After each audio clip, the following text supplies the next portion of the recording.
नमस्कार दोस्तों।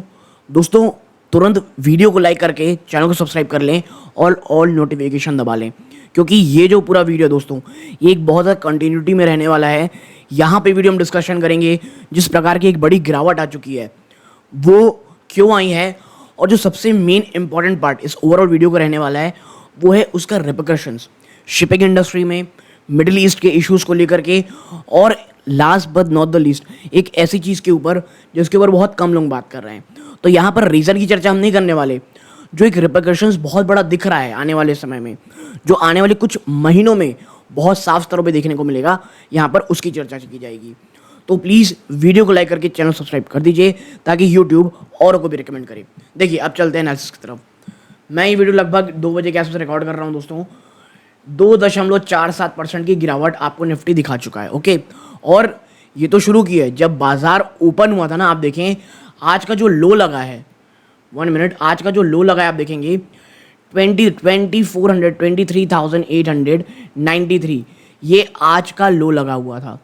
तो आप समझ सकते होंगे ये कितनी भयंकर गिरावट दिखाया था। वहाँ से थोड़ी बहुत रिकवरी आ चुकी है, और मुझे ऐसा लगता है कि 2:30 बजे के बाद या तो एक बहुत ही सीवियर गिरावट होगी, उसके पहले ये आप कह सकते थोड़ा बहुत ऊपर नीचे बाजार को ले जाया जा रहा है। लेकिन जो आज चीज़ें दोस्तों, वो सिर्फ आज की गिरावट नहीं है, आने वाले समय में बहुत ज़्यादा चीज़ें ऑन द नेगेटिव साइड हो सकती हैं।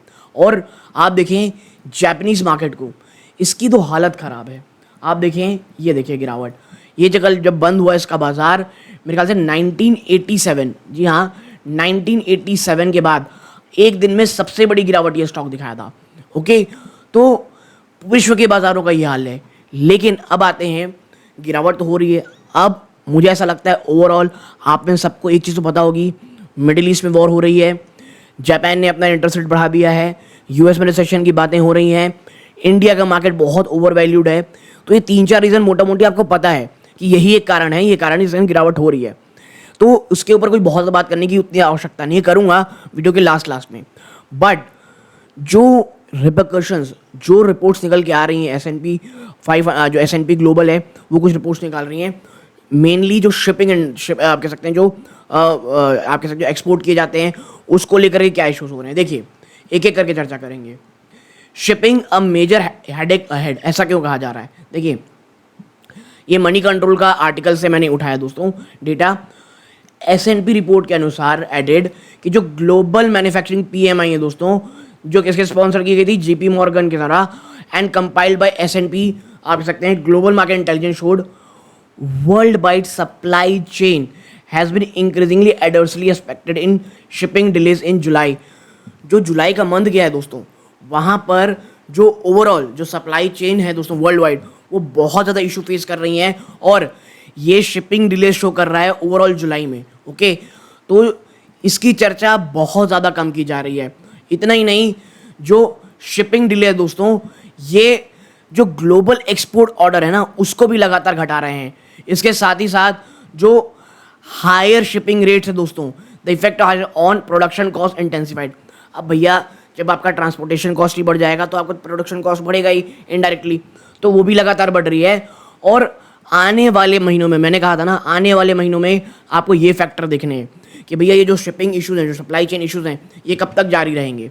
ओके, अब इसके साथ ही साथ जो डेनिश शिपिंग जायंट है दोस्तों, मैरिक्स, इसने अपनी जो रीसेंट अर्निंग गाइडेंस से कहा है, इट एक्सपेक्टेड जो ट्रेडिंग कंडीशन है दोस्तों इंडस्ट्री की, वो हायर देन नॉर्मल वॉलिटिलिटी होने वाली, ठीक है, remain subject to higher than normal volatility.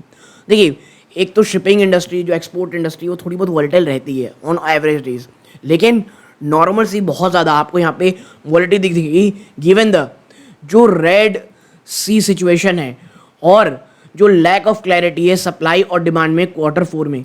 तो देखिए, जो ग्लोबल इश्यूज हैं, और खास करके इससे आपको ये समझ में आ गई होगी, जो एक्सपोर्ट रिलेटेड कंपनीज हैं उनको इश्यूज आ ही रहे हैं।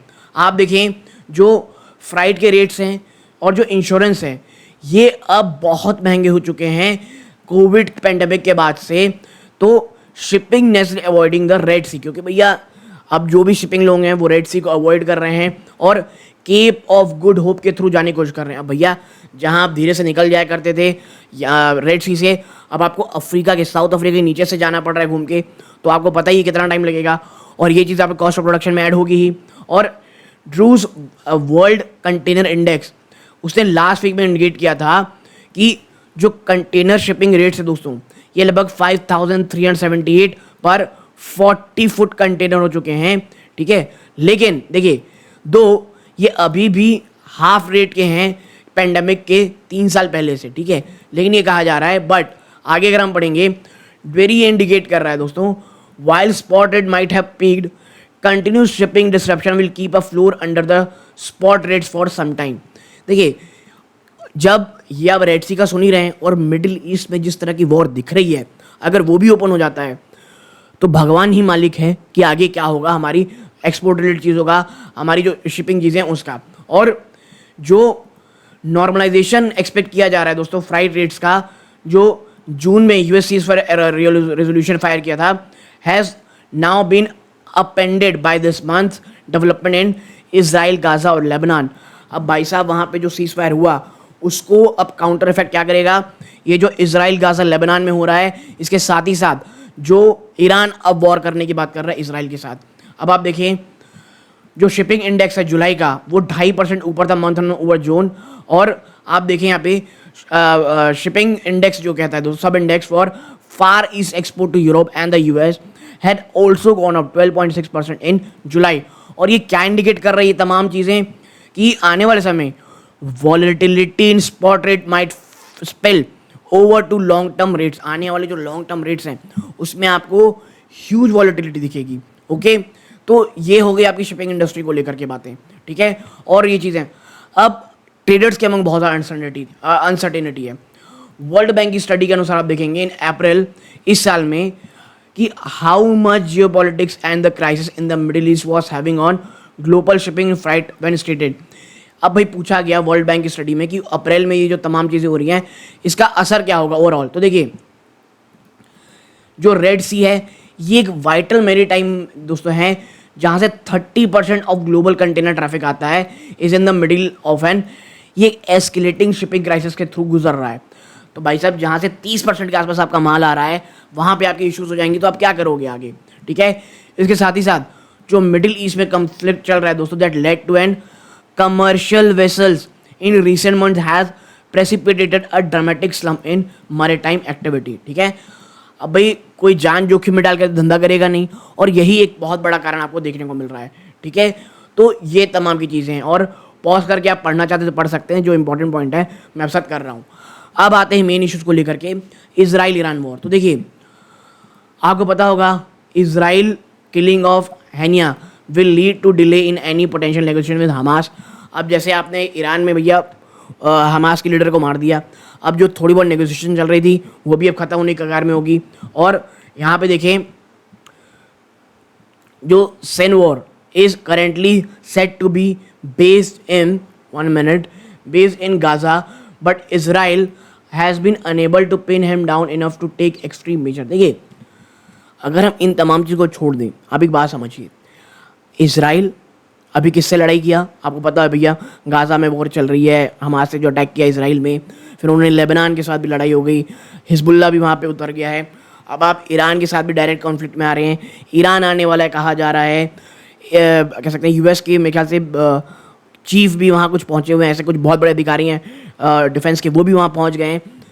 तो इजराइल में इश्यूज चल रहे हैं। अब भैया आपका रेड सी बंद, इजराइल वाला एरिया बंद, हौती वहाँ कर ही रहे हैं अटैक लगातार, आपका रशिया का वॉर चल ही रहा है, आपको यूक्रेन ने F-16 भी दे दिया है, और यूक्रेन के पास F-16 आ गया, अभी ज़ेलेंस्की ने थैंक यू कहा है। तो पूरे वर्ल्ड में इशू चल रहे हैं। और मैं आपको बता दूं, जब तक अमेरिका में चुनाव नहीं हो जाते, क्योंकि एक चीज़ सबको पता है कि ये या तो ये कुछ ही दिन के लिए हैं बाइडन, तो इजराइल अपनी अब एकदम एक तरफा अपना काम कर रहा है बिना किसी डरे वरे, ठीक है। तो ये तमाम चीज़ें जो आपको समझनी पड़ेंगी, ओवरऑल मिल करके एक बहुत बड़ा ग्लोबल क्राइसिस आने वाले समय में आपके सामने खड़ा हुआ है दोस्तों, और ये जल्द से जल्द जाने वाला नहीं है। और अब आप देखिए भारत के साथ प्रॉब्लम क्या है, भारत की वैल्यूएशन बहुत एक्सपेंसिव है, ठीक है। ओवरऑल यूएस में रिसेशन की बातें हो रही हैं, जो अभी डेटा निकल के आया है उसमें जो अनएम्प्लॉयमेंट रेट है वो बहुत ज़्यादा है, ठीक है। और आप देखिए ग्लोबल कॉन्फ्लिक्ट तो चल ही रहा है। तो ये तमाम चीज़ें मिल करके बाज़ार को एक बहुत तरफा गिरा रही हैं, और आने वाले समय में आप देखेंगे कि जो गिरावट की सीवेरिटी, ये जो सेल ऑफ है, ये और भी ज़्यादा होता हुआ आपको दिखाई ज़रूर से ज़रूर देगा। मैं बस आपसे यही कहूँगा, अगर आप बहुत ही शॉर्ट टू मीडियम टर्म के लिए आए थे, प्रॉफिट बुक करें, निकल लें। क्योंकि पर्सनली मैंने भी बहुत सारे प्रॉफिट बुक किए हैं लिटरली में। जी हाँ, बहुत बहुत ज़्यादा प्रॉफिट्स मैंने ऑलरेडी बुक कर लिए हैं। क्योंकि देखिए, अभी भी पोर्टफोलियो है मेरी फैमिली मेम्बर का ठीक ठाक सा, लेकिन वो स्टॉक्स जहाँ पे काफ़ी अच्छे प्रॉफिट हो चुके थे, वहाँ पे पार्शियल या कंप्लीट प्रॉफिट बुक ऑलरेडी हमने कर लिया है। तो ये मेरी पर्सनल राय है, आप भी ये कर सकते हैं। वीडियो अच्छी लगी हो, वीडियो को लाइक करके चैनल सब्सक्राइब ज़रूर कीजिएगा। यहाँ तक जुड़े रहे, बहुत बहुत धन्यवाद। ये सूर्यकांत है। जय हिंद दोस्तों।